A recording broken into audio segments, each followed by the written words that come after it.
Hello my beautiful viewers. তো আজকে আমি তোমাদের সাথে শেয়ার করব মর্নিং টু ইভিনিং আমার রোজের routine with my 8 months old baby. তো চলো ভিডিওটাকে শুরু করা যাক।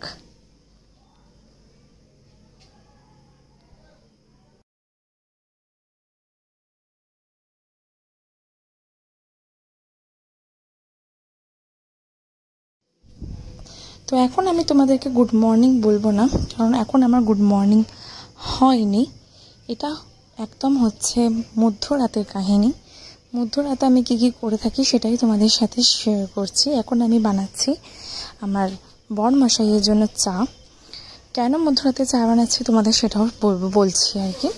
এখন বাজে প্রায় ধরো 2:45 নাগাদ। এই যে তিনটে বাজে, 3টের সময় আমি চা বানাচ্ছি, কারণ আমার বর অফিস যাবে। তো তাই জন্য 3টের সময় উঠে আমি আগে চা বানিয়ে ওকে চা দিয়ে, এই যে আমার ছেলে ঘুমাচ্ছে, ঘুম থেকে মানে একদম উঠে গেছিলো ওপরে, তারপর ওকে ঠিকঠাকভাবে শুইয়ে দিয়ে ওকে চাটা দিয়ে তারপর আমি ওর জন্য টিফিন বানাচ্ছিলাম। তো এটা আমার রোজ মধ্যরাতেই হয়ে থাকে, রোজকার কাহিনী। রোজ আমাকে মাঝখানে উঠতে হয়। প্রথমত ছেলেকে ঘুম পাড়াতেই আমার বেজে যায় হচ্ছে গিয়ে ধরো 12টা, 12:30। তারপরে আমাকে উঠতে হয় আবার আড়াইটার সময় উঠে বরকে চা থেকে বলো, টিফিন ওকে গুছিয়ে দেওয়ার থেকে বলো, সব কিছু করে আবার শুতে রাত ওদিকে 4টে বেজে যায়। তো এরমভাবেই দিন চলছে আর কি। এখানে আমি সেদিনকে ওকে ডিম টোস্ট বানিয়ে দিয়েছিলাম। অন্যান্য দিন অন্যান্য টিফিন থাকে, সেদিনকে ডিম টোস্ট নিয়ে গেছিলো। তো একটা বাচ্চাকে নিয়ে একটা টোটাল সংসার সামলানো মানে কতটা যে একটা মা হেক্টিক, মানে কতটা যে একটা মায়ের জন্য হেক্টিক ব্যাপার সেটা তোমরা সবাই জানো। কিন্তু তাও আমার ভগবানের কৃপায় আমার লাইফে আমার শাশুড়ি আছে, আমার মা আছে, কিন্তু যারা একলা হাতে সংসার চালায়, একলা হাতে বাচ্চা সামলায়, তাদের বাড়িতে লোক নেই, শুধুমাত্র তার মা আছে, আর বাবা অফিস বেরিয়ে যায়, শুধু একটা বাচ্চা যদি মা রয়েছে তাকে দেখাশোনা করার জন্য, তাদের জন্য যে কী পরিমাণ কষ্টদায়ক ব্যাপারটা সেটা একটা মা ছাড়া আর কেউ বলতে পারবে না। দেখো আমার ছেলের অবস্থা, আমার ছেলে কোথায় উঠে শুয়ে রয়েছে, এরকম প্রত্যেক দিন করে, একদম উপর দিকে উঠে যায়। তো আবার ওকে ঠিকঠাকভাবে শুইয়ে দিলাম, ঠিকঠাকভাবে আমি ওকে শুইয়ে দিয়ে তারপরে বর চলে গেল অফিসে। বর অফিস চলে যাবার পর আমি আবার একটু ঘুমিয়ে নিই। তো অফিসে 4টের সময় উঠে কোনো কাজ থাকে না। তো এই দেখো 4:10 বাজে ঘড়িতে, মাত্র তার আগে আমি 1 ঘন্টাই ঘুমিয়েছিলাম। তো আবার এখানে 4টের সময় ঘুমাতে গেলাম, আমি আর আমার ছেলে আবার ঘুমিয়ে পড়লাম। তা এটা হচ্ছে আমার মধ্যরাতের কাহিনী। এরপর হলো আমার হচ্ছে আসল গুড মর্নিং। এখানে আমি একদম সকালবেলা ঘুম থেকে উঠলাম। বেসিক্যালি আমার সকালে সেভাবে কোনো কাজ থাকে না, বেশি সকালবেলা ঘুম থেকে উঠে আমার বেবির ফার্স্ট ব্রেকফাস্টটা আমি ওকে দিই, অ্যান্ড তারপরে আমি আবার ওকে নিয়ে ঘুমিয়ে পড়ি। কিন্তু যেহেতু সেদিনকে আমার শাশুড়ি মা ছিলেন না, আমার মাসি শাশুড়ি একটু শরীরটা খারাপ হয়েছে, তো সেখানে গেছিলেন, তাই জন্য আমাকে সকালবেলা এত কাজ করতে হচ্ছে।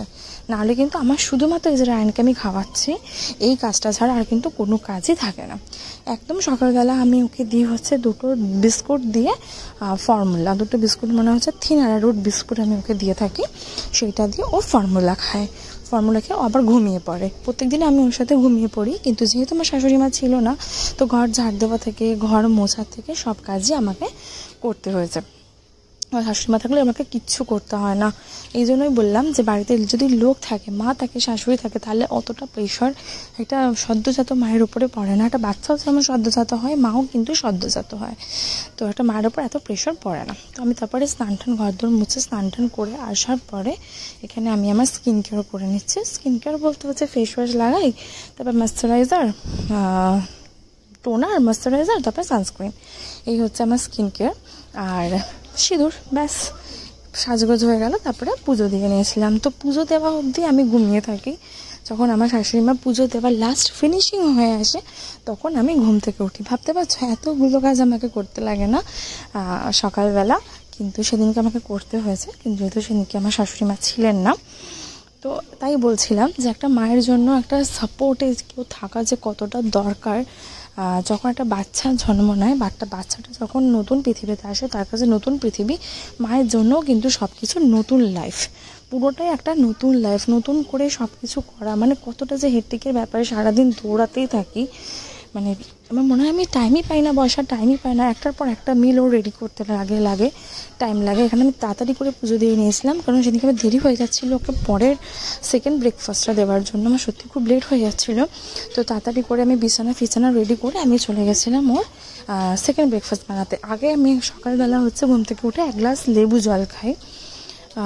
লেবু জলটা আমার জন্য ডিটক্সের কাজ করে, জানি না ফ্যাট লস হয় কি হয় না, আই ডোন্ট নো, বাট সকালবেলা উঠে আমি এক গ্লাস জলে, গরম জলে লেবু জল খাই। তারপর এখানে চা বসিয়ে দিয়েছিলাম। চাটা আমি টোটাল চিনি স্কিপ করে খাই, আমি কিন্তু চায়ে কোনো চিনি দিই না।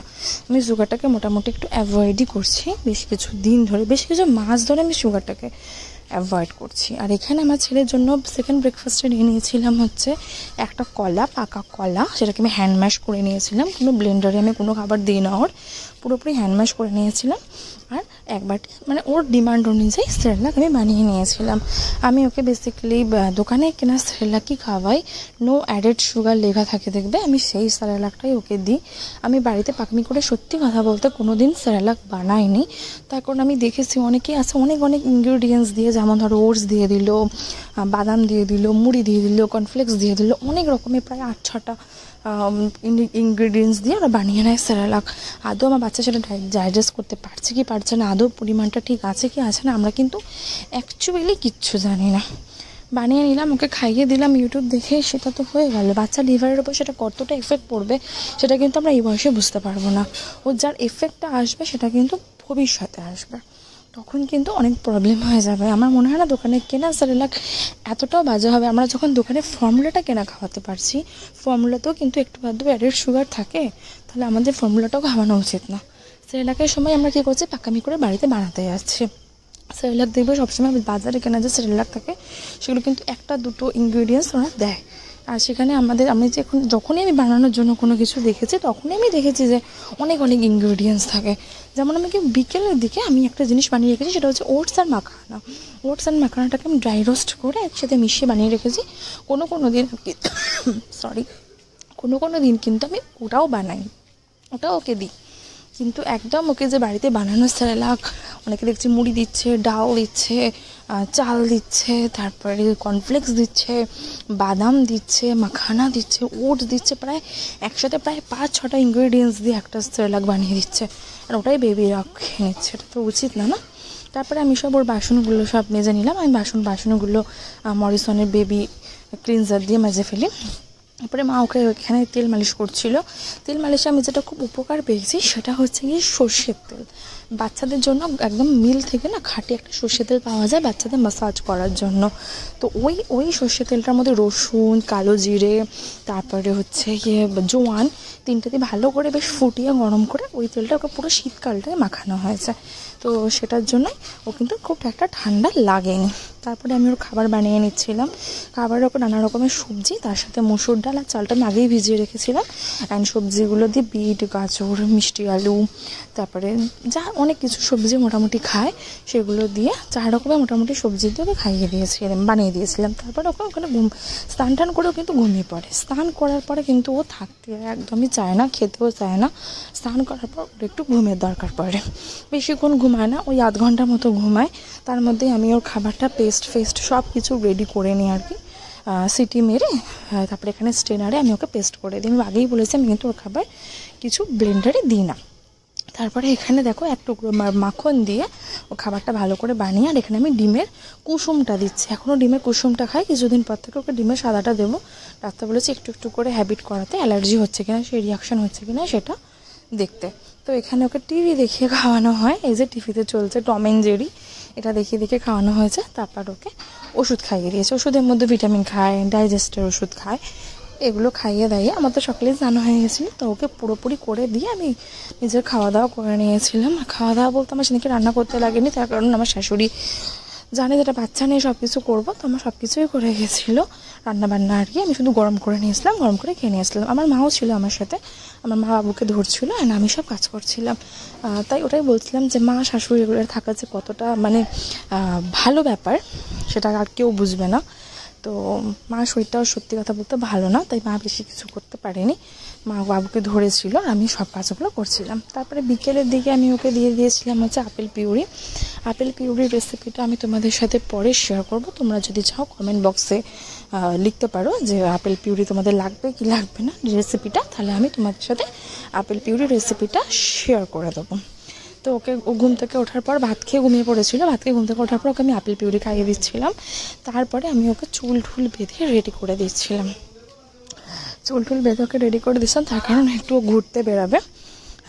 তো তাই জন্য আমাকে চুল বেঁধে রেডি করে দিলাম। এখানে দিদুনের সাথেও ঘুরতে বেরিয়ে গেল বিকেলবেলা। তারপরে সারাদিন এত টানা খাটাখাটনির পর আমি আর পারছিলাম না, তাই ভাবলাম আমি একটু শুয়ে নিই। কোনো দিনই শোয়া হয় না সত্যি কথা বলতে। আপেল পিউরি করে আস্তে আস্তে মানে ওকে খাইয়ে যখন আমি আসি আস্তে আস্তে ওই 5টা বেজে যায়। 5টার পর তো সন্ধেই লেগে যায়, আর কী শোবো বলো। আমার মনে হয় একটা বেবিকে নিয়ে তোমাদেরও শোয়া হয় না। তারপরে এখানে আমি সন্ধে নিয়ে নিয়েছিলাম। সারাদিন এই চলতে থাকে পরপর ডিউটি। একটা বেবির ডিউটি, আমাদের একটা বেবি কর্তব্য তো পালন করতেই হবে বেসিক্যালি। তো এখানে দেখলাম আমার বালতিতে একটুও জল নেই রান্না করার মতো, তো তারপরে ওকে আমি জল নিয়ে চলে আসলাম। তারপরে এখানে ওকে ডিমান্ড অনুযায়ী ফর্মুলা ফিট করাচ্ছিলাম। ডাক্তার বলেছে ও যখন যা ডিমান্ড হবে সেই অনুযায়ী ওকে ফর্মুলা ফিট করিয়ে দেবে। তারপরে আমরা একটু খেলা করে নিচ্ছিলাম। আর আমি সন্ধ্যেবেলা পারছিলাম না যে আমি চা করতে যাই, সন্ধ্যেবেলা একটু চা লাগে। আমি দুবারই চা খাই, একটা হচ্ছে সকালবেলা, একটা হচ্ছে সন্ধ্যেবেলা। ওই সন্ধ্যেবেলা আমার চা করতে একদম ইচ্ছা করছিল না। এখানে মা দেখো চা বানিয়ে নিয়ে চলে এসেছে, আর এখানে আমার বেবি খেলা করছে। আমার একটা বেবি না, আমার 2টো বেবি খেলা করছে এখানে।